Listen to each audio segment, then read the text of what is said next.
वंदे मातरम दोस्तों, कैसे आप सब लोग। उम्मीद है कि सब फिट होंगे, फाइटिंग फिट। अच्छा लगा, बहुत अच्छा लग रहा है आप लोगों से मिल रहा हूँ बहुत दिन बाद। बहुत दिन की मतलब एक एक दिन का गैप तो हो ही जाता है। मेरे को अब लगने लगा कि काफ़ी दिन हो गए, क्योंकि ना आदत पड़ गई आप लोगों की मुझे, और आपको भी शायद मेरी इंतज़ार रहती होगी। तो सबसे पहले तो आपको मेरा हार्दिक धन्यवाद। वो क्यों? क्योंकि आपने सब्सक्राइब किया मेरे चैनल को, मेरे वीडियोस को लाइक किया है, और आपने शेयर किया है मेरे वीडियोस को। ठीक है, तो अब हम बढ़ेंगे आज की चर्चा की तरफ। क्या चर्चा करने वाले हैं वो मैं बताता हूँ आपको। जैसे कि हम लोग आमतौर पर इस्तेमाल होने वाले शब्दों पे बात करते हैं। आज का शब्द है उच्छृंखल। क्या है? उच्छृंखल। उसको हम कुछ इस प्रकार से देखते हैं। उत उ आधा त और श्रृंखल।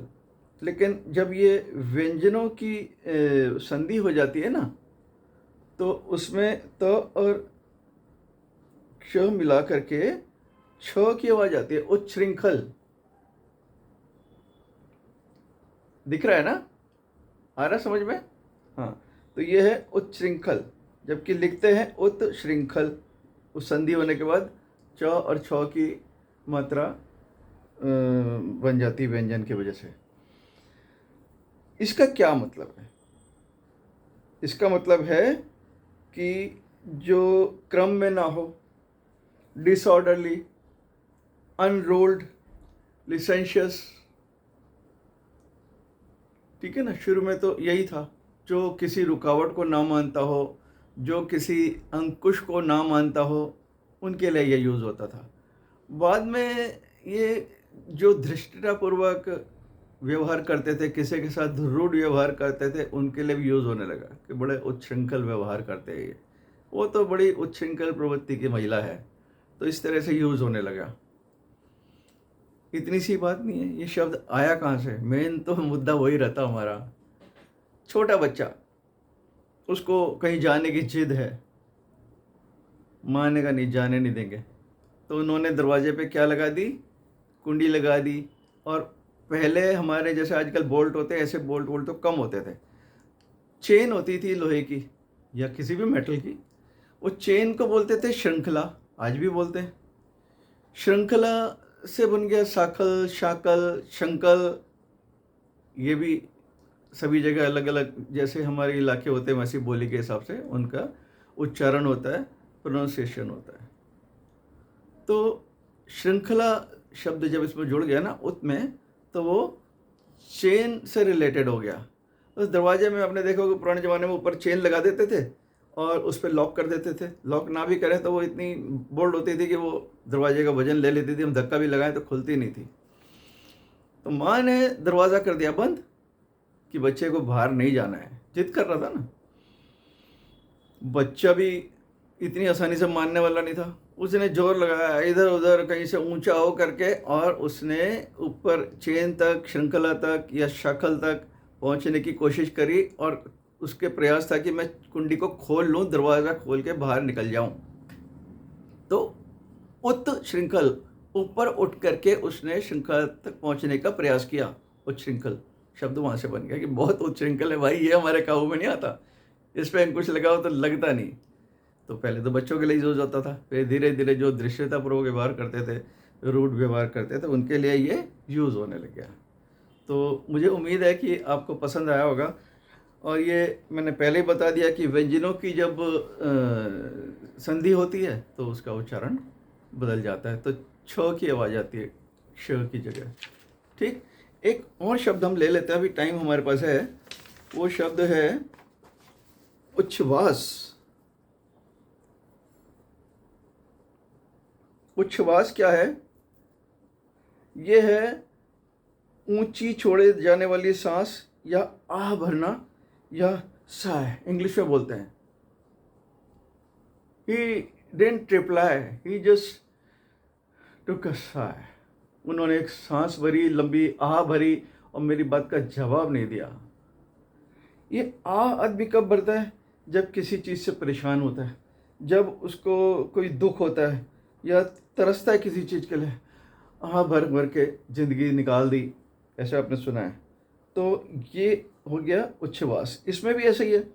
उत मतलब उ आधा तो और श्वास। श्वास तो हम समझ गए कि सांस है ना, तो वो तो हम समझ गए, ब्रीदिंग। और उत भी हम समझ गए कि अब ऊपर की तरफ वाला, तो ऊंची सांस लेना, लंबी सांस लेना, ऊंची ऊंची करके ऐसे। ये बहुत थक गया यार आज, मैं तो दुखी हो गया हूँ इससे। इस तरह की चीज़ों में ये यूज़ होता है। मैं तो क्या करूँ, परेशान हो गया हूँ। ऐसे ये यूज़ होता है जहाँ पर बहुत अच्छी चीज़ों के लिए तो यूज़ कम होता है ये। तो ये हो गया उच्छ्वास, ठीक है। तो अब हम क्या करेंगे, एक और शब्द ले लेते हैं, टाइम तो है हमारे पास, और फिर मिलते जुलते ही हैं, इसीलिए हम आज इनको डिस्कस कर लेते हैं। ये शब्द आया उत्कंठा। उत्कंठ, उत मीन्स ऊपर और कंठ मीन्स, समझ गए, कंठ मीन्स तो गला। कहते हैं ना, शंकर भगवान को कहते हैं नीलकंठ। उन्होंने विष का प्याला पी लिया था, तो उनकी गर्दन के पास नीला दिखता है, विष का असर हो गया तो नीलकंठ नाम हो गया। तो कंठ हम समझ गए कि कंठ मीन्स हमारा नेक, गले का हिस्सा। तो उत्कंठ, उत्कंठ से बन गया उत्कंठा। मुझे उनसे मिलने की बड़ी उत्कंठा है, मैं बड़ी उत्कंठा से उनका इंतज़ार कर रहा हूँ। मेरी उत्कंठा है कि मैं तीर्थ स्थान पर जाऊँ। मेरी उत्कंठा है कि आप एक बार मेरे घर पे आइए, मैं बड़ी आपकी उत्कंठा से प्रतीक्षा कर रहा हूँ या कर रही हूँ। ये हमने अक्सर सुना है। तीव्र इच्छा, तमन्ना, एंग्जाइटी, हैंकरिंग, ललक, व्याग्रता, इन चीज़ों के लिए ये यूज होता है उत्कंठा। उत्कंठा शब्द कहाँ से आ गया? उत आप समझ गए ऊपर, कंठ भी समझ गए, शब्द कैसे बना। जब हम किसी चीज़ की इंतज़ार करते हैं ना, तो दरवाजे पे खड़े होकर ऐसे देखते हैं, और कभी कभी अपनी टोस पे खड़े हो जाते हैं, पंजों पे खड़े हो जाते हैं, और दूर तक देखने की कोशिश करते हैं कि आए या नहीं आए, बेटा स्कूल से नहीं आया, अरे ऐसा देखते हैं ऊंचे होकर के, गर्दन उठा के।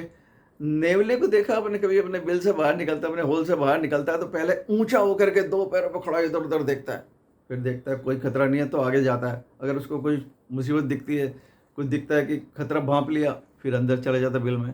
तो ऊंचा होकर के ऐसा ऐसा पैर उठा के देखता है, मतलब गर्दन उठा के उसने देखी, वो उत्कंठ वहाँ से शब्द निकला है।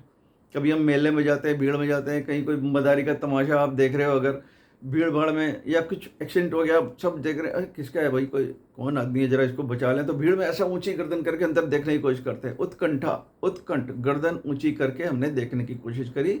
और जहाँ पर हम सिक्योरिटी सेफ्टी से रिलेटेड चीज़ को देखते हैं, तो वहाँ पे दूर तक we have to keep watch. So make watch towers, watch post, security post, उनमें एक ऊंची जगह होती है जहाँ दूर तक नज़र रखते हैं। कभी कभी बाइनोकुलर या कोई दूरबीन ले करके हम उसको देखते हैं, तो गर्दन ऊंची उठानी पड़ती है जहाँ तक नज़र नहीं जाए, और जहाँ गर्दन नहीं जा सकती वहाँ सीढ़ी पे चढ़ गए, छत पे चढ़ गए, या वॉच टावर पे चढ़ गए। तो ये कुल मिला के ऊंची गर्दन करके दूर तक देखने का मामला है। और आम तौर पे ये किसी की इंतज़ार में किया जाता था कि आए नहीं अभी तक, कब आएंगे, हे प्रभु मेरे घर पे आइए। तो वहाँ पे उत्कंठा शब्द इस्तेमाल होने लग गया कि मैं आपकी उत्कंठा से इंतज़ार कर रहा हूँ, मुझे बड़ी उत्कंठा है कि मैं एक बार ये काम करूँ। अब वो फिर उस चीज़ में आ गया कि तीव्र इच्छा से, व्याग्रता से, एंग्जाइटी से, I am keen to see that, I am anxious to meet him, यहाँ पे ये यूज़ होने लग गया। तो गर्दन ऊंची उठा के देखने से उत्कंठा वर्ड बन गया। यूज़ तो हमने बहुत किया है, हम सब लोग यूज़ कर रहे हैं, लेकिन आया कहाँ से वो भी आज मालूम पड़ गया। और कुछ लोगों को मालूम था, वो मुझे बताएंगे कि हमें ये बात मालूम थी, और मैं बड़ा खुश हो जाऊंगा कि मुझसे लोग शेयर कर रहे हैं, हम लोग एक दूसरे से कम्युनिकेशन बनाने में सफल हो गए हैं। और अगर आपको लगे कि ये कोई नई चीज़ मिली है तो भी मुझे बताइए। बहुत बहुत धन्यवाद, आपने इतना मुझे सुन लिया। मैं फिर कुछ नया नया लेके आऊँगा। ये अब हाँ, एक चीज़ तो बता नहीं भूल गया, ये उत भी बता दिया, ऊपर कंठा भी बता दिया, श्रृंखला भी बता दिया, लेकिन ये उत क्या है? देखिए, हम कहते हैं कि बाद में खोज हो गई कि पृथ्वी गोल है, कोई कहता सपाट है, कोई कहता चपटी है, ऐसी है, वैसी है। बाद में कहते साइंटिस्ट ने खोज लिया कि पृथ्वी तो गोल है, जैसे हमारा ग्लोब हम देखते हैं।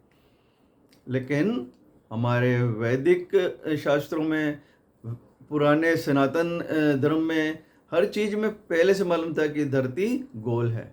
इसीलिए ऊपर क्या होता है, उत्तर, और नीचे होता है दक्षिण। हम उत्तरायणी का त्यौहार मनाते हैं ना, मकर संक्रांति पे जनवरी में। तो उत्तरायणी क्या, सूर्य ऊपर की तरफ चढ़ने लग गया, तो उत्तरायणी वहाँ से त्यौहार निकल गया हमारा। तो उत निकला है उत्तर से, जो उत्तर क्या है, ऊपर की दिशा, और दक्षिण नीचे की दिशा। तो उत का मतलब ऊंचा, उत्थान पतन, सुना ना। तो उत्थान ऊपर जाने का, उत शब्द से ये उत्तर से निकल गया। ये भी मैं बताना भूल गया था, और देखो टाइम पे याद आ गया। तो बातें बड़ी करनी है हमें, क्या करें, टाइम कम हो जाता है। फिर अगली बार के लिए भी कुछ निकाल के रखूँगा अच्छी अच्छी बातें। बहुत बहुत धन्यवाद। जय हिंद।